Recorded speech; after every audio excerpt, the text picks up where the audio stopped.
고난 주간 우리가 이틀째를 이제 보내고 있습니다.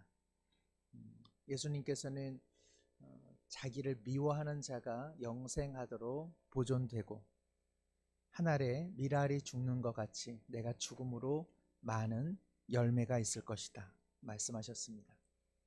예수님은 자기 자신에 대해서 아니다라고 선포하였고, 하나님께서는 이를 통해 내가 이미 영광을 받았고 우리는 함께 영광을 받을 것이라 말씀하셨습니다.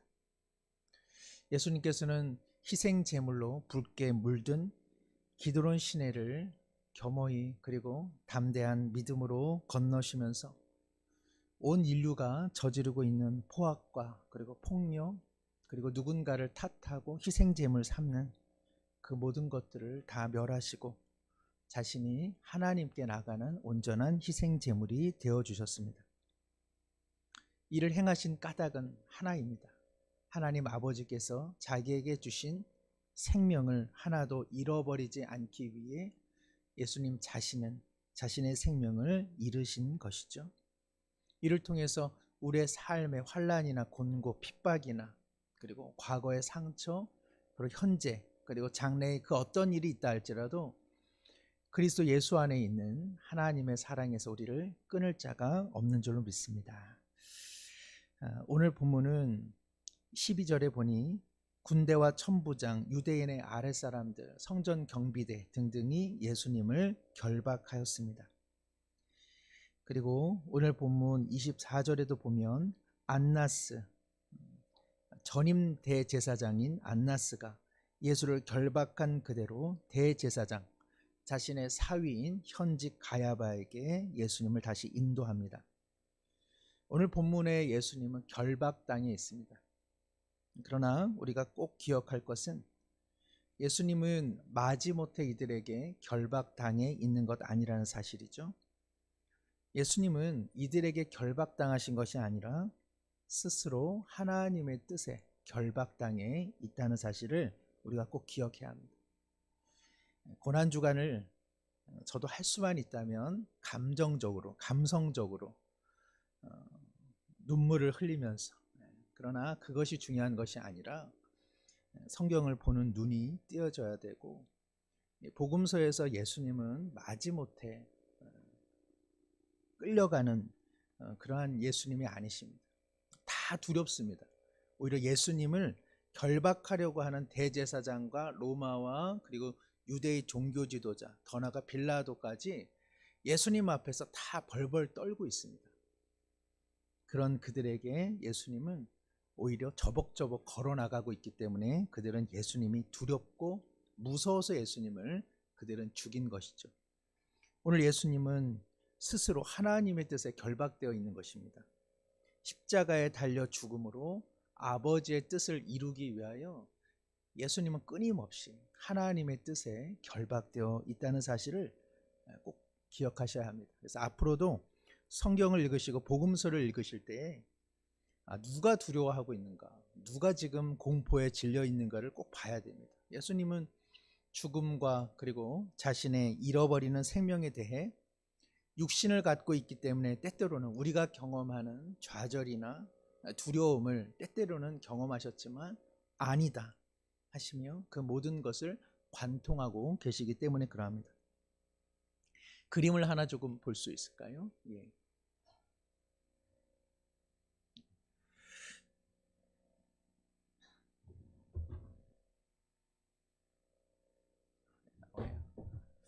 이 그림은 1887년 러시아 태생의 유대인인 마르코 샤갈이 그린 이삭의 희생이라고 하는 작품입니다.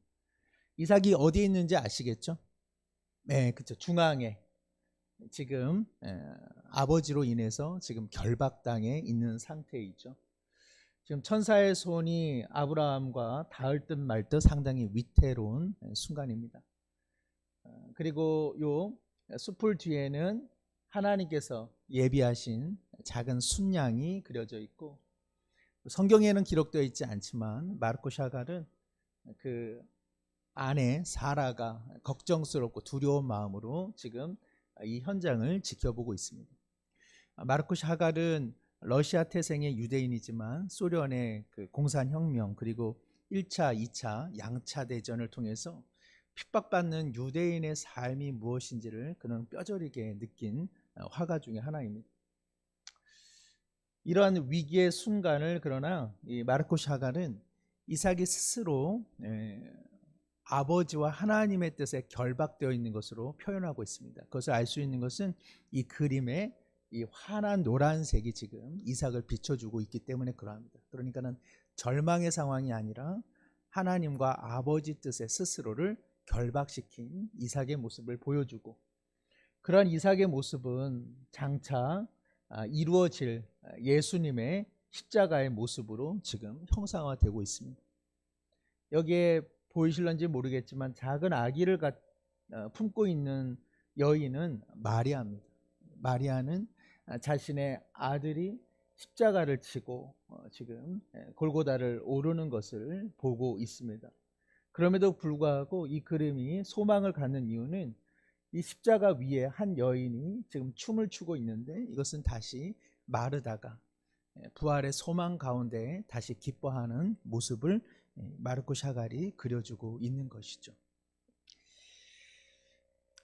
복음을 증거하다가 체포된 바울도 결박당한 사람 중에 하나죠. 그가 훗날 복음을 증거하다가 아그리빠 왕에게 신문을 당하는데, 그가 아그리빠 왕에게 이렇게 이야기했습니다. 사도행전 26장 29절인데요. 우리 한번 자막 보여주시면 함께 한번 읽겠습니다. 바울은 짧거나 길거나 간에 저는 아그리빠 전하뿐만 아니라 오늘 제 말을 듣고 있는 모든 사람이 이렇게 결박당한 것 말고는 꼭 저와 같이 되기를 하나님께 빕니다 하고 대답했다. 바울은 자신이 복음을 증거하고 하나님의 뜻에 결박당해 내 몸이 결박당한 것 말고는 모든 사람이 어떻게 되기를 원한다고 했습니까? 하나님의 뜻에 다 결박당하기를 원한다고 그는 고백했습니다. 구약과 신약에서 하나님께서 귀히 보시는 신앙의 인물들의 공통점은 무엇입니까? 하나님의 뜻에 다 결박당한 사람들입니다. 그들은 세상의 물리적인 결박으로 인해서 불행한 사람으로 하나님은 보지 않습니다. 하나님의 뜻에 결박된 사람을 성경은 복이 있는 사람, 그리고 하나님께서 귀히 보시는 인물들입니다. 아브라함, 이삭, 야곱, 그리고 요셉, 모세, 여호수아, 갈렙, 다윗, 그리고 수많은 선지자들은 어떠한 사람들입니까? 자신의 뜻에 맞춰 살아간 사람들이 아니라 하나님의 뜻에 스스로 결박되어 하나님의 뜻에 맞추어 살아간 사람들입니다. 그들도 때때로는 방황하고 그들도 때때로는 주저했습니다. 붉은 기드론 시냇가를 건널 수 있을까 두려웠던 사람들, 자기의 생명을 부인하기가 너무나 어려워서 좌절했던 사람들, 그러나 그들은 한결같이 하나님의 뜻에 스스로 결박당한 사람들입니다.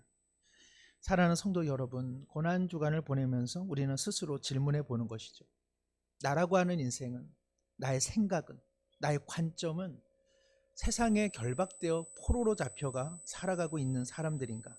아니면 하나님의 뜻에 십자가에 결박되어 하나님 나라의 대사로 살아가고 있는가?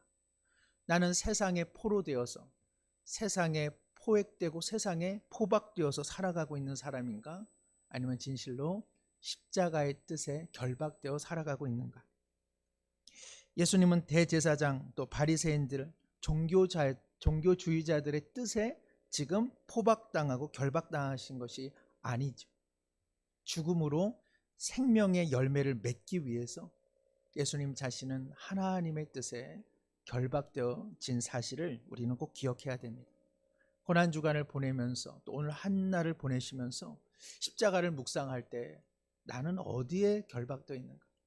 나는 세상에 결박되어 있는가? 나는 십자가의 뜻에 결박되어 있는가? 스스로 질문하시고 용서가 필요하다면 하나님 앞에 회개를 구하고 하나님의 뜻에 다시 한번 사로잡히는 우리 모두가 되기를 소망합니다. 오늘 본문의 또 다른 주요 내용 중 하나는요, 베드로가 3번 부인하는 것이죠. 어떤 분이 이렇게 말씀드렸더니, 아유 목사님, 베드로에게 3번째 부인이 있었습니까? 그래가지고 적지 않게 당황한 적이 있었습니다. 예. 베드로는 세 번째 부인이 있는 것이 아니라 뭐 했다고요? 세 번 부인했다.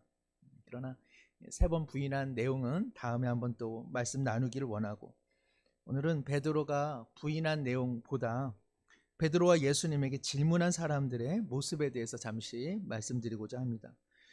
오늘 말씀 17절에 보시면 예수님의 제자 중에 이 대제사장과 어떻게 좀 아는 사람이 있었습니다. 이것도 뭐 추후에 한번 좀 말씀드릴 수 있으면 좋겠고요. 17절에 보면 문 지키는 여종, 이 안나스의 그 뜰을 지키는 여종이 베드로를 딱 보자마자 다짜고짜로 너도 이 예수를 따르던 예수 따라쟁이 중 하나 아니냐? 너도 예수와 함께 세상을 혼란시켰던 사기꾼 중 하나 아니냐? 여기가 어디라고 네가 들어올 거야? 하고 되묻고 있습니다. 또 22절에는 이 안나스의 뜰 안에서 신문을 당하고 있는 예수님, 그 예수님께서 안나스에게 대답할 때에 22절에 보면 예수님에게 첫 폭력을 행하는 한 사람이 등장합니다. 이 대제사장을 모시는 아랫사람 하나가 예수님을 아마 뺨을 쳤겠죠. 그리고는 여기가 어디 안전이라고 그따구니로 대답을 하냐, 자세를 똑바로 못 갖추냐, 흔한 말로 얘기하면요, 너 죽고 싶냐, 이게 어디라고 까불고 있어, 이렇게 지금 예수님에게 폭력을 행사하고 있습니다. 또 25절에 이제는 다시 가야바 그 대제사장의 집들로 지금 이제 카메라는 움직여서 다시 거기도 베드로가 따라가 있는데, 거기 있는 한 사람이 예수 그 베드로를 보고 너도 그 제자 중, 너도 이 예수라는 작자를 따라다니던 따라쟁이가 아니냐 하고 그에게 질문합니다. 또 26절에 보면 대제사장의 종 하나, 전에 귀를 잘린, 즉 말고라고 하는 사람의 친척 중에 하나가 또 이 베드로를 보고 너도 예수와 함께 있었던 자가 분명하거늘 어디 아니라고 잡아떼냐고 하고 지금 다그치고 있습니다. 베드로에게 이처럼 다그친 사람들, 그리고 예수님을 가격하고 예수님에게 폭력을 행한 이 사람들, 공통점이 무엇일까요? 이 사람들은 앞뒤 뒤뒤도 가리지 않습니다. 이 사람들은 자신이 모시고 있는 상전, 그리고 자신이 속해 있는 그 조직 사고 속에 철저히 물들어 있는 사람들입니다. 무엇이 옳은지, 무엇이 진리인지, 무엇이 바름인지 이런 거에 전혀 관심이 없습니다. 예수님께서 어떠한 분이신지, 그리고 예수님이 그간에 하셨던 말씀과 그리고 보이셨던 표적의 의미가 무엇인지, 왜 예수님께서 이곳에 와 계신지, 그리고 몇몇의 사람들이 왜 예수님을 따르고 있는지, 그들은 전혀 이것에 대한 관심이 없습니다. 그들은 그저 자신이 모시는 상전의 눈으로 세상과 사람을 바라보고 있고, 자신이 속한 조직 내의 문화와 그리고 시선으로 세상과 사물을 보고 있는 편협한 사람들입니다. 대제사장과 종교주의자들은 예수님을 신문에서 무엇인가를 얻어내려고 하는 것이 아니라 이미 죽이려는 판결문을 심중 가운데 가지고 있는 사람들입니다. 그런데 이러한 사람들의 생각을 이 아랫사람들은 여과 없이 아무런 자기 비판 없이 그냥 따르고 있는 것을 우리는 보게 됩니다. 아무리 자기가 모시는 사람, 아무리 자기가 어떠한 곳에 속해 있다 할지라도 최소한 자기 반성, 자기 성찰, 이것이 과연 맞는가? 내가 지금 가고 있는 길이 맞는가? 자기 고뇌가 있어야 하는데 이들은 전혀 자기 고뇌, 자기 성찰, 자기의 사유가 다 사라지고 만 사람들입니다. 우리도 때때로 이럴 수가 있습니다. 우리도 때때로 이런 생각, 전혀 무비판적이고 그리고 아무런 고뇌 없이 살아갈 수 있다는 것입니다. 스스로 생각하고 사유하기를 그치고 자기가 따르는 사람의 생각, 자기가 속한 조직의 생각에 그냥 자기를 합일화시키고 일치시키면서 살아가는 사람들이 얼마나 많이 있습니까? 분명 잘못된 것인데 내가 모시는 사람의 뜻이 그러니까, 그리고 내가 속한 곳의 생각이 그러니까 그냥 그것을 답습하며 살아갈 수 있다는 것이죠. 그래서 자기 생각을 잃어버립니다. 남이 심어둔 생각, 내가 추종하는 사람이 갖고 있는 그 생각, 그리고 내가 바라보고 내가 우러러보는 그 사람의 생각이 그냥 내 생각이 되어서 세상을 그 시각으로 보고 그리고 사람을 그 시각으로 판단하고 마는 것이죠. 하나님을 신앙하는 우리는 더 자기 생각, 자기 사고, 자기 사유를 꼭 가져야 합니다. 내가 잘 믿고 있는가? 내가 예수님을 잘 믿고 있는가? 내가 예수님을 잘 믿고 있는가? 아니면 세상의 생각에 포로되어서 그 세상의 생각에 결박당해서 내가 겉보기에는 하나님의 생각이지만 속 깊은 내면은 세상의 생각으로 살아가고 있는 것 아닌가?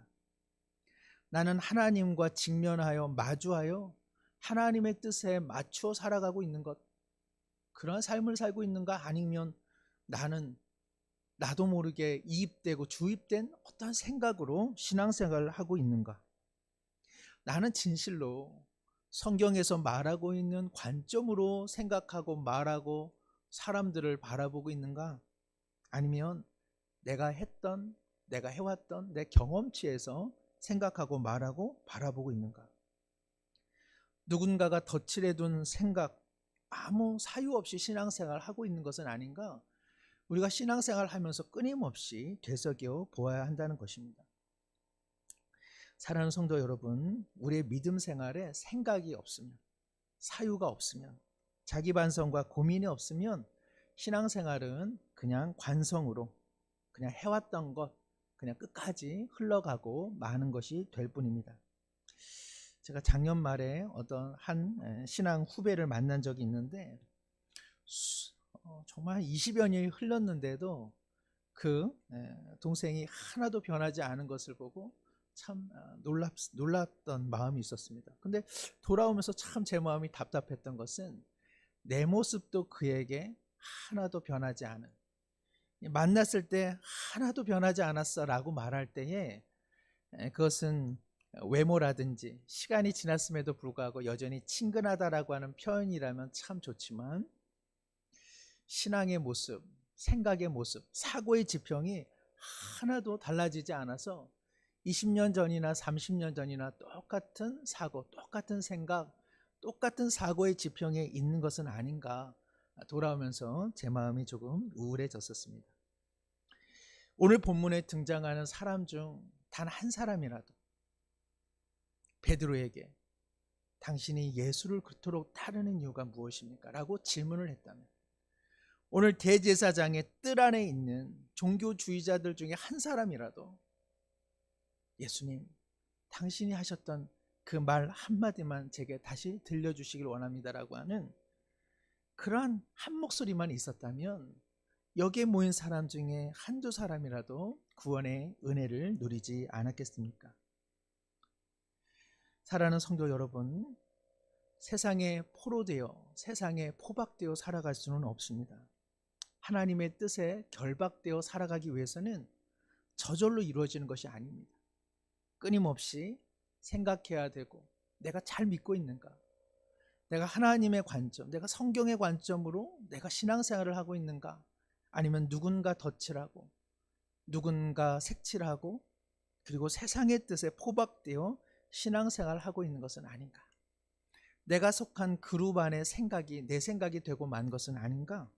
끊임없이 생각해야만 십자가의 깊이와 길이와 높이와 넓이가 헤아릴 수 없으니 듣고 보고 깨닫고 배워야 될 것이 많은 것을 새삼 느끼게 되는 것입니다.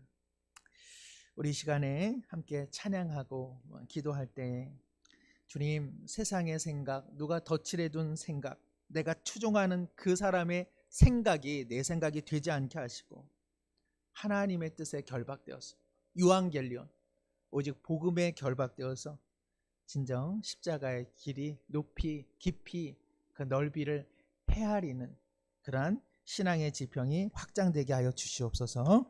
그와 같은 마음으로 우리 예수님 그의 희생 기억할 때 우리 김지민 전사님 우리 이 찬양 같이 좀 드리면 좋겠다 이렇게 기도하시면서 준비한 찬양 참 너무너무 귀합니다. 가사를 보니까 예수님 그의 희생 기억할 때 자기 몸 버려 죽으신 주 나 항상 생명 주신 그 은혜를 마음에 새겨봅니다. 끊임없이 마음에 새롭게 새겨보아야 되는 것이죠. 마음에 새겨봅니다. 이제는 저 높은 곳에 앉으신 하늘과 땅의 왕 되신 주 나 이제 놀라운 구원의 은혜 높여 찬양하리라. 주 달린 십자가 내가 볼 때 주님의 잡이 내 마음을 겸손케 해 주께 감사하며 내 생명 주께 드립니다. 측량할 수 없는 그 주님의 십자가를 바라보면 나는 아무것도 아니다. 나는 아무것도 아니다. 나는 너무나 모른다. 나는 어쩌면 좋을까? 겸손해질 수밖에 없죠. 그 작은 마음 주님께 감사하면서 주님 그러나 내 생명 주님 앞에 드리며 살아가겠습니다. 우리 이와 같은 결단의 마음으로 함께 찬양 드리겠습니다.